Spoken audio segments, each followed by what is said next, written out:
राष्ट्रीय हथकरघा दिवस पर प्रधानमंत्री मोदी का संदेश। हैंडलूम उत्पाद खरीदने की देशवासियों से अपील।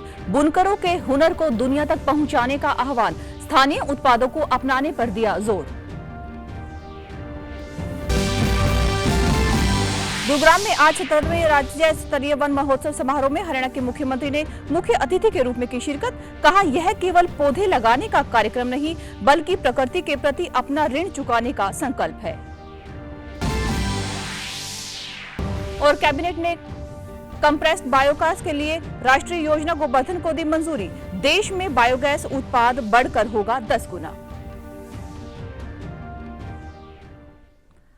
नमस्कार, अब समाचार विस्तार से। मैं हूं पायल। राष्ट्रीय हथकरघा दिवस की पूर्व संध्या पर प्रधानमंत्री नरेंद्र मोदी ने देशवासियों से भारतीय हैंडलूम को अपनाने की और बुनकरों का समर्थन करने की अपील की। इंस्टाग्राम पर जारी अपने वीडियो संदेश में प्रधानमंत्री ने कहा कि 7 अगस्त का दिन स्वदेशी आंदोलन की ऐतिहासिक विरासत से जुड़ा है। उन्होंने याद दिलाया कि इसी दिन देश की आजादी के संघर्ष में स्वदेशी आंदोलन ने नई दिशा दी और लाखों लोगों ने विदेशी वस्तुओं का बहिष्कार तथा स्वदेशी उत्पादों को अपनाने का संकल्प लिया। प्रधानमंत्री ने कहा कि राष्ट्रीय हथकरघा दिवस केवल एक उत्सव नहीं बल्कि देश के लाखों बुनकर परिवारों के परिश्रम और प्रतिभा को सम्मान देने का संकल्प है। उन्होंने लोगों से अपील की कि वह हैंडलूम से बने नए उत्पाद खरीदें, उनकी विविधता और गुणवत्ता को दुनिया के सामने लाएं तथा सोशल मीडिया पर हैंडलूम पर आधारित वीडियो साझा कर दूसरों को भी प्रेरित करें। प्रधानमंत्री ने कहा कि आत्मनिर्भर भारत के निर्माण में स्थानीय उत्पादों को बढ़ावा देना और छोटे बुनकर परिवारों को आर्थिक रूप से सशक्त बनाना हम सभी की जिम्मेदारी है। उन्होंने देशवासियों को राष्ट्रीय हथकरघा दिवस की शुभकामनाएं देते हुए अधिक से अधिक लोगों को इस अभियान से जुड़ने के लिए कहा।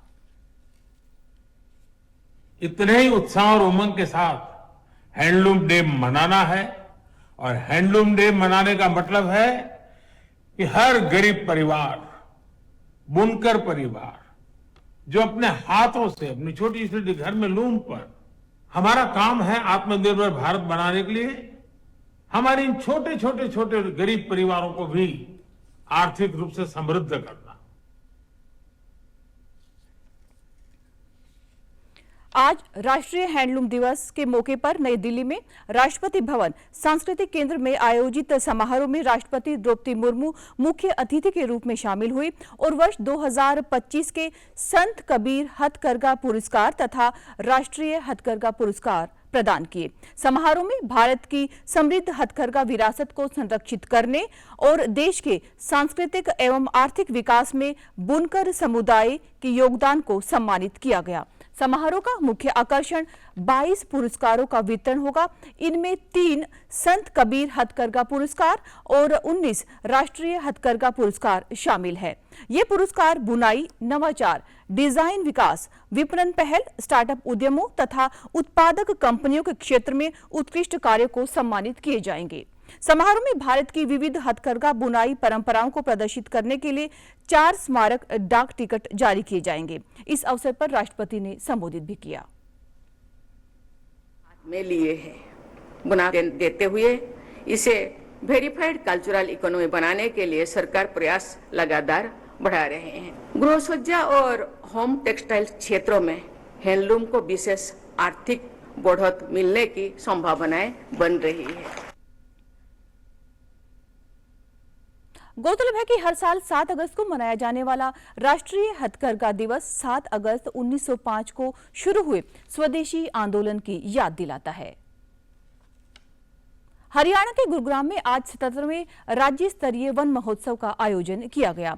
इस राज्य स्तरीय समारोह में हरियाणा के मुख्यमंत्री नायब सिंह सैनी ने मुख्य अतिथि के रूप में शिरकत की।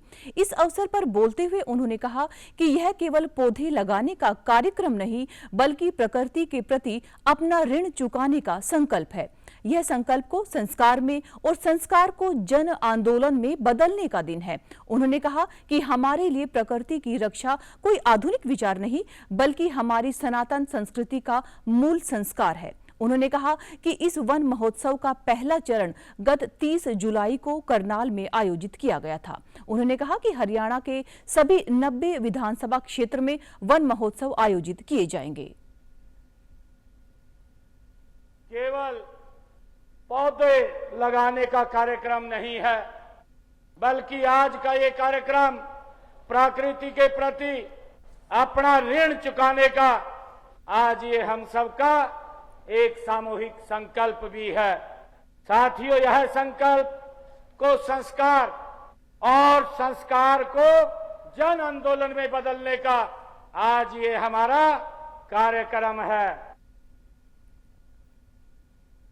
उन्होंने कहा कि औषधीय पौधों के संरक्षण और संवर्धन के लिए प्रदेश में 58 हर्बल पार्क स्थापित किए गए हैं। मुख्यमंत्री ने हर नागरिक से अपने अपने क्षेत्र में स्थानीय जलवायु के अनुकूल पौधा लगाने का आग्रह किया। इस अवसर पर केंद्रीय पर्यावरण मंत्री भूपेंद्र यादव ने भी संबोधित किया। पहले पेड़ फिर मिट्टी, लेकिन आज तो इतनी कृपा हुई कि पानी देने की जरूरत नहीं। राम जी बहुत मेहरबान हो गया इस धरती को हरा भरा बनाने में, और गुड़गांव को मिलेनियम सिटी नई ग्रीन सिटी बनाने में जो आपने संकल्प लिया है, मैं इसके लिए शुभकामनाएं देता हूं, बधाई देता हूं। प्रधानमंत्री नरेंद्र मोदी की अध्यक्षता में कल हुई केंद्रीय कैबिनेट की बैठक में 32,000 करोड़ रुपए से अधिक की विकास परियोजनाओं को मंजूरी दी गई। केंद्रीय मंत्री अश्विनी वैष्णव ने बताया कि कैबिनेट ने गोवर्धन योजना के विस्तार और असम में 4 लेन राष्ट्रीय राजमार्ग के निर्माण को स्वीकृति दी है।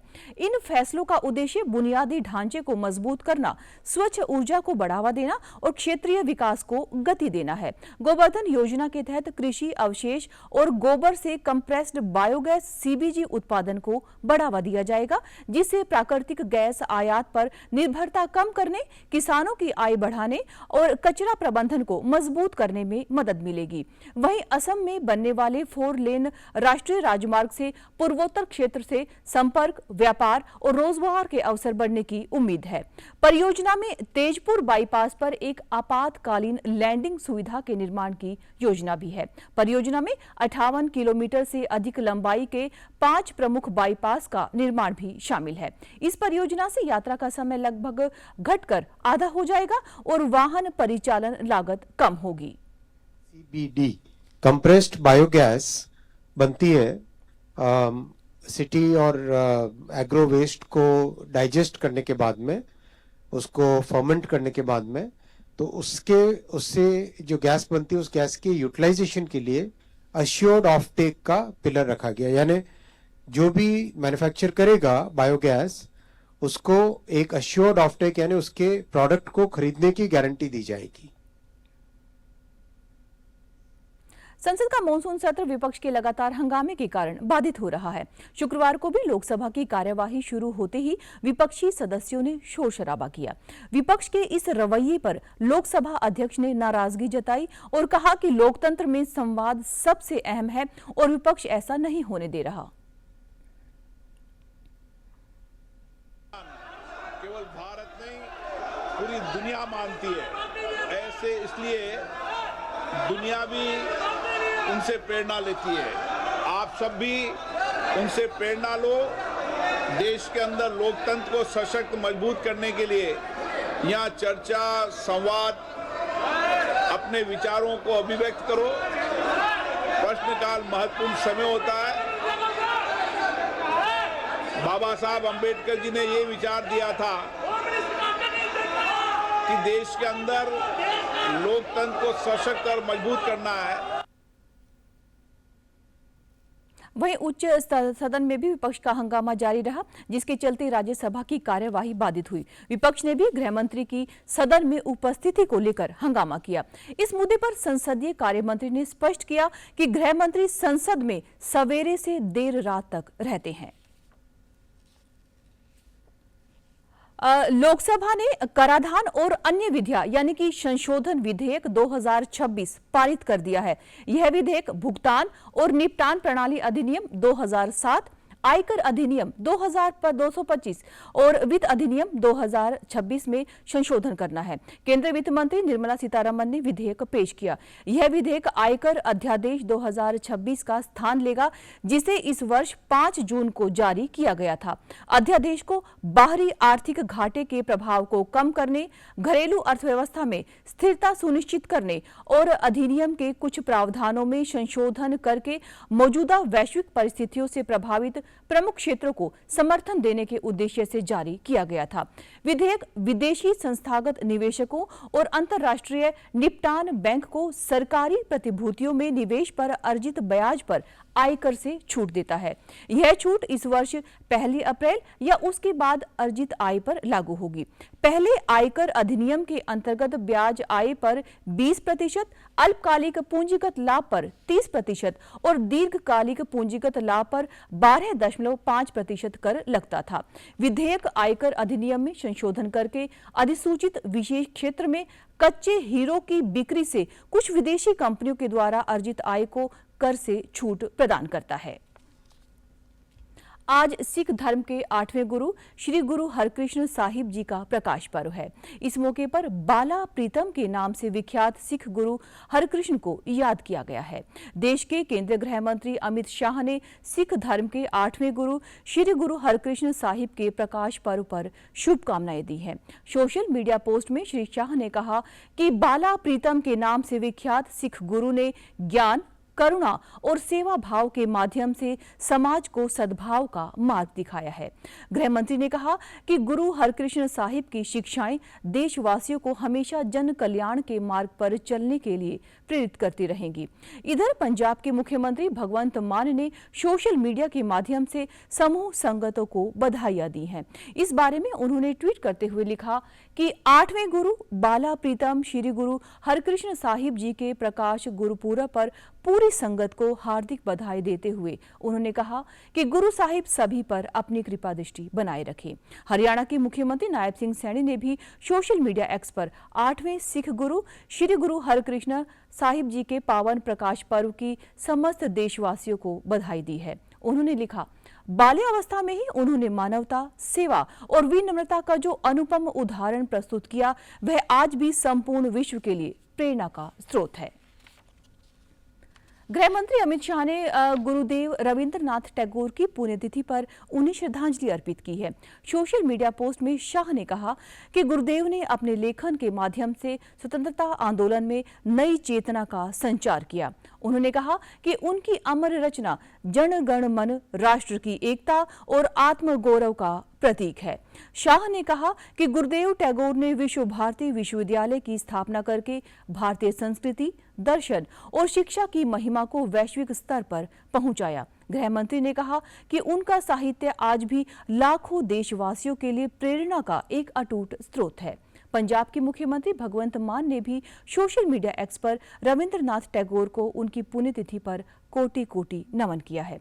उन्होंने लिखा कि साहित्य और कला के क्षेत्र में उनके अमूल्य योगदान को हमेशा याद किया जाएगा।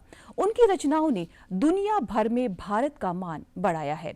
हरियाणा के मुख्यमंत्री नायब सिंह सैनी ने भी सोशल मीडिया एक्स पर रविंद्रनाथ टैगोर जी की पुण्यतिथि पर उन्हें विनम्र श्रद्धांजलि दी है। प्रधानमंत्री नरेंद्र मोदी कल भारतीय प्रौद्योगिकी संस्थान दिल्ली के 57वें दीक्षांत समारोह को संबोधित करेंगे। समारोह में 587 पीएचडी शोधार्थियों सहित 3000 से अधिक स्नातक छात्रों को डिग्री प्रदान की जाएगी।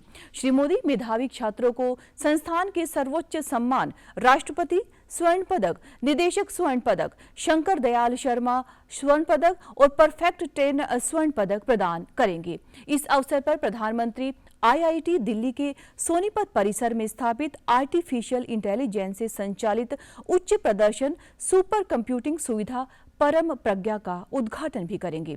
अत्याधुनिक सुविधा से संस्थान की एआई, डेटा विज्ञान, उन्नत कंप्यूटिंग और अंतः विषयक अनुसंधान क्षमताओं में उल्लेखनीय वृद्धि होने की उम्मीद है। और आप हमारे समाचार YouTube channel DD news Chandigarh, Facebook DD news Chandigarh और सोशल मीडिया एक्स यूएचडी पर भी देख सकते हैं। तो इसी के साथ समाचार यहीं पर समाप्त होते हैं। नमस्कार।